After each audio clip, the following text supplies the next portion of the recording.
જય શ્રી કૃષ્ણ। આજે કરમદાનું અથાણું બનાવશું। આ કરમદાનું અથાણું એકદમ ફટાફટ બની જશે અને સ્વાદમાં પણ એકદમ મસ્ત લાગશે। તો વજનમાં મેં 250 ગ્રામ કરમદા લીધા છે। કરમદાને ધોઈ અને સાફ કરી લીધા છે। અડધી ચમચી હળદર, 1 ચમચી મીઠું। હળદર અને મીઠું મેં ઓછા લીધા છે કેમ કે મારે આગળ ખાટી કેરીનું પાણી છે। આ ખાટી કેરીમાં થોડું નોર્મલ પાણીનો પણ ઉપયોગ મેં કર્યો છે। તો 4 દિવસ માટે આપણે પલાળીને રાખશું। જો તમારા આગળ ખાટી કેરીનું પાણી ના હોય તો કેરીના ટુકડા કરી અને સાથે પલાળી દેવાના।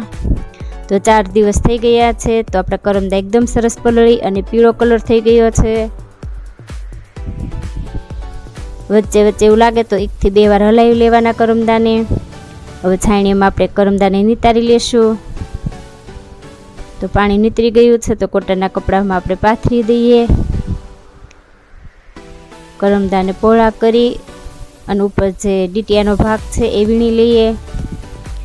તો આ રીતે બધા ડીટીયાનો ભાગ વીણી લીધો। તો આપણે કોટનના કપડાથી એકદમ સરસ રીતે કોરા કરી લઈએ। તો આ રીતે કોરા કરશું એટલે સરસ કોરા થઈ જશે।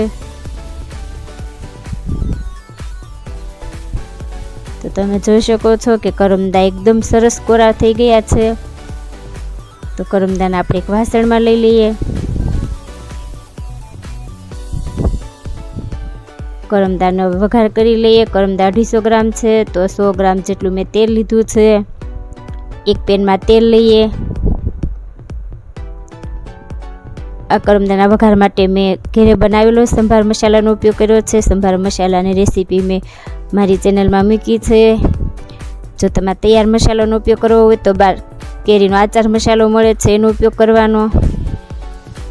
તો તેલ આવ્યું છે કે નહીં એમ જોવા રાઈના દાણા નાખી અને જોઈ લેવાનું। તો રાઈના દાણા ઉપર આવી ગયા તો તેલ આવી ગયું છે। તો ગેસની ફ્લેમ આપણે બંધ કરી અને 1 મિનિટ વરાળ નીકળે ત્યાં સુધી તેલને ઠંડુ થવા દેશું।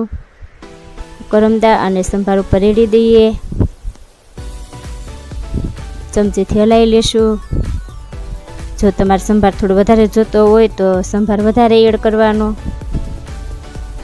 બરાબર મિક્સ થઈ ગયું છે તો આપણે કાચની એરટાઈટ બોટલ હોય એમાં ભરી લઈએ।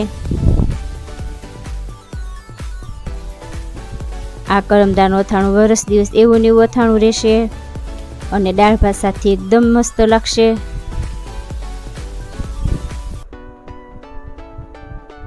જો તમારે વરસ દિવસ રાખવું હોય તો તેલ ગરમ કરી અને થોડું ઠંડુ થાય એટલે બોટલની ઉપર રેડી દેવાનું। ઉપર તેલ દેખાતું હોય એ રીતે રાખશો તો વરસ દિવસ એવું ને એવું કરમદાનું અથાણું રહેશે। તો આપણું કરમદાનું અથાણું તૈયાર છે। આવી રીતે એકવાર જરૂર ટ્રાય કરજો।